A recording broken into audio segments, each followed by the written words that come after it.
நண்பர்களே, விஜய் வந்து பார்த்தீங்கன்னா, வெற்றிகரமா நாளைக்கு வந்து முதல்வராக பதவியேற்க போறாரு. பார்த்தீங்கன்னா, பெரும்பான்மைக்கு தேவையான 118 எம்எல்ஏ கிட்டத்தட்ட நெருங்கி வந்துருச்சு. அவங்க பார்த்தீங்கன்னா, அ டிவிகே பார்த்தீங்கன்னா 108 சீட்டு வின் பண்ணியிருந்தாங்க. அதுக்கப்புறம் பார்த்தீங்கன்னா, ஆட்சி அமைக்கிறதுல வந்து ஏகப்பட்ட குளறுபடிகள். ஃபர்ஸ்ட்டு வந்து ஆளுநர போய் பார்த்தாரு. ஆனா, ஆளுநர் என்ன சொல்ட்டாருன்னு பார்த்தீங்கன்னா, அ பெரும்பான்மைக்கு தேவையான அந்த எம்எல்ஏ இருந்தா நான் வந்து அலோவ் பண்றேன் அப்படின்னு சொல்ட்டாரு. அ பல முயற்சி பண்ணாங்க.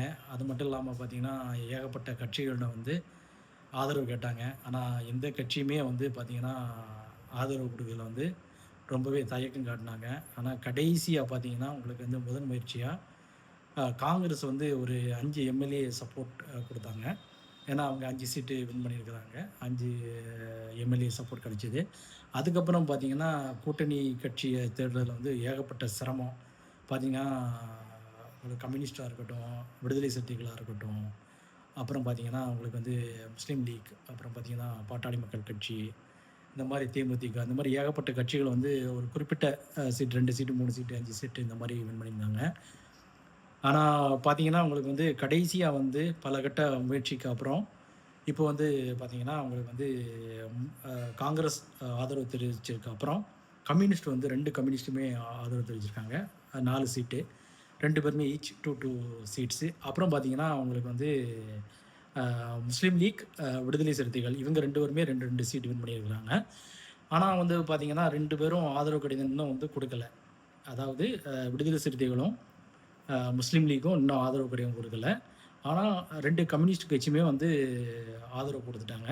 ஆனா நாங்க வெளியில இருந்து ஆதரவு தெரிவிக்கிறோம் அந்த மாரி சொல்லியிருக்காங்க. ஏன்னா, அ இந்த ஸ்டேட்ல வந்து பார்த்தீங்கன்னா, பிஜேபி வந்து ரொம்ப இது பண்றாங்க, இன்ஃப்ளூயன்ஸ் பண்றாங்க. அதனால வந்து நாங்க வெளியில இருந்து ஆதரவு குடுக்குறோம் அப்படின்னு சொல்லிட்டு, வெளியில இருந்து ஆதரவு குடுக்குறாங்க. அப்படி பார்த்தா உங்களுக்கு வந்து இப்போ பார்த்தீங்கன்னா, உங்களுக்கு வந்து விஜயோட டிவிகே வந்து பார்த்தீங்கன்னா, 108 சீட்டு, காங்கிரஸ் ஒரு 5 சீட்ஸ் அப்படின்னா 113 ஆச்சு.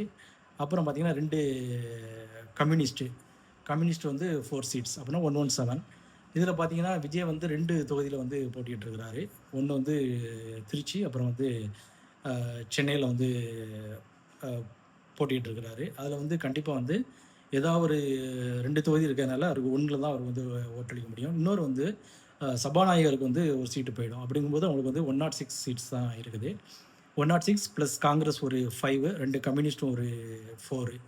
அப்படின்னா பார்த்துக்கங்க 106 பிளஸ் 5 1111 115 ஆச்சு. அப்புறம் பார்த்தீங்கன்னா, உங்களுக்கு விடுதலை சிறுத்தைகள், முஸ்லீம் லீக் இவங்க 2 பேருமே கண்டிப்பா வந்து ஆதரவு தெரிவிக்கிறோம் அப்படின்னு சொல்லிட்டாங்க. ஆனா இவங்க பார்த்தீங்கன்னா, உங்களுக்கு வந்து நாங்க வந்து அ திமுகவோட தான் இருப்போம் அந்த மாரி சொல்லிக்கிட்டு இருந்தாங்க. கடைசி கட்ட முயற்சியா வந்து அவங்க வந்து நாங்க வந்து ஆதரவு தெரிவிக்கிறோம் அந்த மாரி சொல்லியிருக்கிறாங்க. அதனால பார்த்தீங்கன்னா, நாளை காலையில வந்து 11 மணிக்கு வந்து விஜய் வந்து முதல்வராக பொறுப்பேற்பார் அப்படின்னு தெரிகிறது. இன்னைக்கு வந்து ஆளுநர போய் பார்த்துருக்கிறாரு. அது மட்டும் இல்லாம பார்த்தீங்கன்னா, கம்யூனிஸ்ட் கட்சி ஆஃபீஸ்க்கே போய் 2 கம்யூனிஸ்ட் கட்சி தலைவர்களுமே போய் பார்த்துருக்கிறாரு. பார்த்து அவங்கள வந்து அவங்களும் அவர வாழ்த்திருக்கிறாங்க. பார்க்கலாம். ஆனா வந்து கிட்டத்தட்ட ஒரு 5 இயர்ஸ் வந்து ஆட்சிய கொண்டு போறது வந்து ரொம்பவே ஒரு சிரமமான காரியமா தான் இருக்கும். ஏன்னா பார்த்தீங்கன்னா, உங்களுக்கு வந்து விஜய் வந்து அ அந்த கம்யூனிஸ்ட், விசிகா, அப்புறம் பார்த்தீங்கன்னா காங்கிரஸ் இவங்கள இது பண்றத விட தன்னோட சொந்த கட்சி எம்எல்ஏக்கள வந்து ரொம்பவே செக்யூர்டா வைக்கணும். ஏன்னா பார்த்தீங்கன்னா, உங்களுக்கு வந்து எதிர்க்கட்சிகள் அதிமுகவா இருக்கட்டும், திமுகவா இருக்கட்டும், எப்படியாவது பிஜேபியா இருக்கட்டும், எப்படியாவது வந்து கட்சிய வந்து ஆட்சிய வந்து எப்படியாவது இது பண்ணலாம் அப்படின்னு சொல்லிட்டு பிளான் பண்ணுவாங்க. ஆனா வந்து அதனால அவரோட எம்எல்ஏக்கள வந்து ரொம்பவே செக்யூர்டா வச்சுக்கணும். அவங்களோட எம்எல்ஏக்களுமே வந்து கட்சிக்கு விசுவாசமா இருக்கணும்.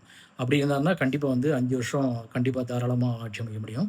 இல்லைன்னா, கண்டிப்பா வந்து 2 வருஷமோ, 3 வருஷமோ, 4 வருஷம் வந்து இந்த மாரி தான் போய்க்கிட்டு இருக்கிறோம். எப்படி அவரு ஆட்சி அமைக்கிறாரு, அப்புறம் வந்து எப்படி வந்து நிர்வாகம் பண்றாரு அப்படின்னு சொல்லிட்டு பார்க்கலாம். ஆனா வந்து ரொம்பவே ஷாக்கிங் எல்லாருக்குமே பெரிய ஷாக்கிங் என்னன்னா, முதல் முறையா வந்து போட்டியிட்டு, அதாவது கட்சி ஆரம்பிச்சு முதல் முறையா போட்டியிட்டு, எம்ஜிஆர விட அதிகமான வாக்கு வங்கி வந்து வாங்கிட்டாரு. அது ரொம்பவே ஷாக்கிங்கு. ஏன்னா பார்த்தீங்கன்னா, உங்களுக்கு வந்து ரஜினி, அ கமல் இவங்கலாம் வந்து பார்த்தீங்கன்னா, அரசியலுக்கு வந்தாங்க.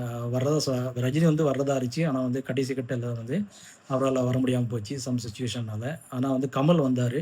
வந்துமே வந்து அவரால அ அ அந்த அளவுக்கு வந்து வாக்கு வங்கி வந்து நிரூபிக்க முடியல. ஆனா விஜய் வந்து முதல் முறையா வந்து கட்சி ஆரம்பிச்சு தேர்தல்ல போட்டியிட்டு இவ்வளோ சீட்டு வாங்கிட்டாரு. இது ரொம்பவே பெரிய விஷயம். அது மட்டும் இல்லாம பார்த்தீங்கன்னா, நம்ம எல்லாரும் என்ன நினைச்சோம்னு பார்த்தீங்கன்னா, விஜய் வந்து கிட்டத்தட்ட ஒரு 20 சீட், 30 சீட்டு அதிகபட்சம் இல்லாட்டி 1, 2 சீட்டு தான் வாங்குவாரு அப்படின்னு சொன்னா, அப்படிதான் எல்லாருமே நம்ம நினச்சுக்கிட்டு இருந்தோம். ஆனா வந்து எதிர்பாராத விதமாக கிட்டத்தட்ட 108 சீட்ஸ் வந்து வின் பண்ணிட்டாரு. இது ரொம்பவே ஷாக்கிங். அது மட்டும் இல்லாம பார்த்தீங்கன்னா, தமிழ்நாட்ல பார்த்தீங்கன்னா, கண்டிப்பா மாற்றத்த வந்து மோஸ்ட் ஆஃப் த யங்ஸ்டர்ஸ் வந்து விரும்பியிருக்கிறாங்க. பார்த்தீங்கன்னா, உங்களுக்கு நம்ம கேட்ட வரையில அ எல்லாருமே என்ன சொன்னாங்கன்னா, டிவிகேக்கு தான் ஓட்டு போட்டிருக்கதா சொல்லியிருக்காங்க. அது மட்டும் இல்லாம சென்னையில பார்த்தீங்கன்னா, டிஎம்கே வந்து கோட்ட விட்ட மாரி தான் தெரியுது. ஏன்னா, சென்னையில வந்து அந்த அளவு கான்சன்ட்ரேஷன் பண்ண மாரி தெரியல. எல்லாமே வேற வேற சிட்டில கான்சன்ட்ரேஷன் பண்ணிட்டு, அது சென்னைய வந்து கைவிட்ட மாரி தெரியுது. சென்னையில வந்து ஹை லெவல் அ உள்ளவங்க வந்து, லோ லெவல்ல உள்ளவங்க வந்து என்ன மாரி பண்றாங்க? ஈஸிலி அப்ரோச்சபிளா இருக்கிறாங்களா? அப்படின்னு சொல்லிட்டு கண்டிப்பா வந்து டிஎம்கே வந்து கண்டிப்பா பார்க்கணும். ஏன்னா அப்படி பார்த்தா தான் ரீஸ்ட்ரக்சரிங் பண்ணா தான் நல்லாயிருக்கும். ஏன்னா வந்து நம்ம ஃப்ரெண்ட் சர்க்கிள்லேருந்தே ஏகப்பட்ட பேர் கம்ப்ளைண்ட் அ குடுத்தது வந்து அந்த அளவுக்கு ரிசால்வ் பண்ணல அப்படின்னு சொல்றாங்க. உதாரணத்துக்கு வந்து குப்பை அள்ளுறதா இருக்கட்டும். இந்த மாரி சின்ன சின்ன பிரச்சனைகளுக்கு வந்து அ ஒரு சொல்யூஷன் கிடைக்கல. அந்த மாரி வந்து இன்ஃபர்மேஷன் வந்தது. அதனால வந்து திமுக வந்து இதெல்லாம் கண்டிப்பா பார்க்கணும். ஏடிஎம்கே பொறுத்தளவுல வந்து பார்த்தீங்கன்னா, கிட்டத்தட்ட ஒரு 50 பிளஸ் சீட்ஸ் வாங்கிட்டாங்க. ஆனா வந்து அ இன்னும் அதிகமான சீட்டு வாங்கியிருக்கலாம். ஆனா வந்து அது எதிர்பாராத விதமா வந்து அவ்வளோ சீட்டு வாங்க முடியல. ஆனா வந்து இந்த யங்ஸ்டர்ஸ் எல்லாருமே வந்து சேர்ந்து பார்த்தீங்கன்னா, உங்களுக்கு வந்து பெருவாரியான யங்ஸ்டர்ஸ் பார்த்தீங்கன்னா, அ டிவிக்கு தான் ஓட்டு போட்டுருக்காங்க. அது மட்டும் இல்லாம வந்து வீட்ல உள்ள பெரியவங்களுமே வந்து அ யங்ஸ்டர் சொல்றத கேட்டு டிவிகேக்கே ஓட்டு போட்டுருக்காங்க. பார்க்கலாம் இந்த 5 வருஷம் எப்படி ஆட்சி பண்றாரு அப்படின்னு சொல்லிட்டு பார்க்கலாம். கண்டிப்பா வந்து அவரோட எம்எல்ஏஸ வந்து கண்டிப்பா செக்யூர்டா பார்த்துக்கணும். நண்பர்களே வீடியோ பிடிச்சிருக்குன்னு நினைக்கிறேன். வீடியோ பிடிச்சிருந்தா லைக் பண்ணுங்க, ஷேர் பண்ணுங்க, கமெண்ட் பண்ணுங்க. மற்றொரு வீடியோல நம்ம சந்திக்கலாம். மறக்காம சர்ப்ரைஸ் பண்ணுங்க. ஆண்கள் மற்றும் பெண்களுக்கான சிறந்த ஆடைகள் பிக் பாஸ் கலெக்ஷன்.